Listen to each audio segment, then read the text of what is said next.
BRS party రాష్ట్ర అధ్యక్షులు మా నాయకులు కేసీఆర్ గారు ఏదైతే నిర్ణయం తీసుకున్నారో దాన్ని మేమందరం కూడా స్వాగతిస్తూ ఉన్నాం, సమర్థిస్తూ ఉన్నాం. ముఖ్యంగా మహిళలే ఎక్కువ మంది సంతోషపడతా ఉన్నారు.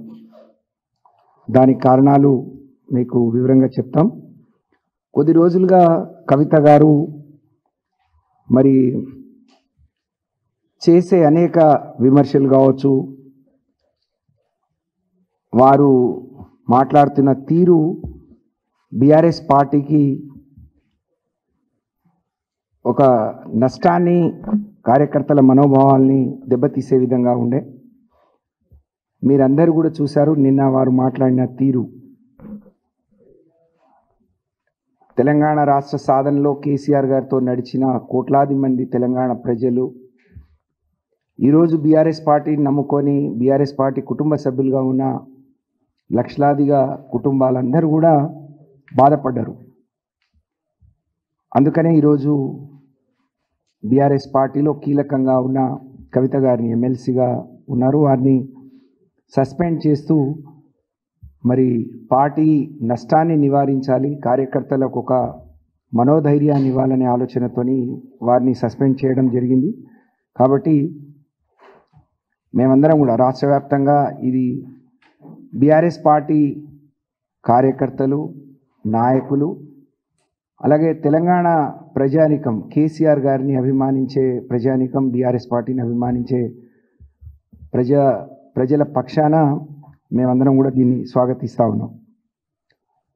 ఇవాళ కవిత గారు కేసీఆర్ గారికి కన్నబిడ్డ.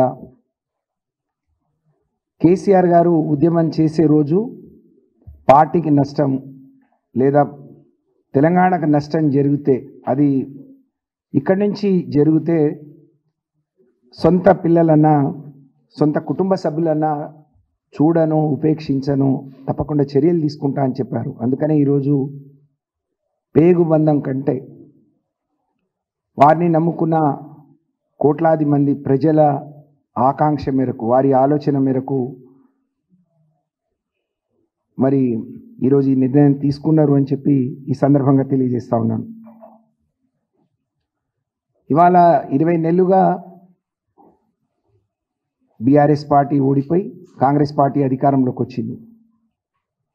ఆ రోజు నుంచి అలుపెరుగని పోరాటం, ఒంటి కాలి మీద నిలబడి లక్షలాది మంది బీఆర్ఎస్ పార్టీ కార్యకర్తలు క్షేత్రస్థాయిలో పోరాటం చేస్తూ ఉన్నారు. కాబట్టి కవిత గారు మాట్లాడే తీరు, పద్ధతి పార్టీకి నష్టం చేస్తుంది. కాబట్టి పార్టీకి నష్టం చేసే ఎంత పెద్ద నాయకులైనా, అది కన్నబిడ్డ అయినా, కన్న కొడుకైనా, పేగుబంధమైనా, కార్యకర్తలకు నమ్ముకున్న సైనికుల కంటే ఇది ఎక్కువ కాదు అని చెప్పి ఈరోజు కేసీఆర్ గారు ఈ నిర్ణయం తీసుకున్నారు.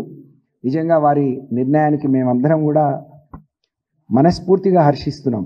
ఇది ఒక సాహసోపేతమైన నిర్ణయం. 3 నెలలుగా ఈ జరుగుతున్న తీరు అనేక మంది మేధావులు, పెద్దలు మరి వాళ్ళకు వాళ్ళు పూనుకొని కూడా తనకు నచ్చజెప్పే ప్రయత్నం, కానీ వారు చేసే పని అది సరి అయింది కాదని చెప్పే ప్రయత్నం చేసినా తన తీరు మార్చుకోలేదు, తన పద్ధతి మార్చుకోలేదు. కాబట్టి ఇంత పెద్ద నిర్ణయాన్ని వారు తీసుకున్నారు. ఇవాళ 50 మంది తెలంగాణ ప్రజానికం, కేసీఆర్ గారిని అభిమానించేవాళ్ళు, బీఆర్ఎస్ పార్టీని నమ్ముకొని ఉన్నవాళ్ళు, కేసీఆర్ తిరిగి రావాలి, తిరిగి నిలదొక్కోవాలని ఆకాంక్షించే వాళ్ళందరూ కూడా ఇవాళ హర్షిస్తూ ఉన్నారు.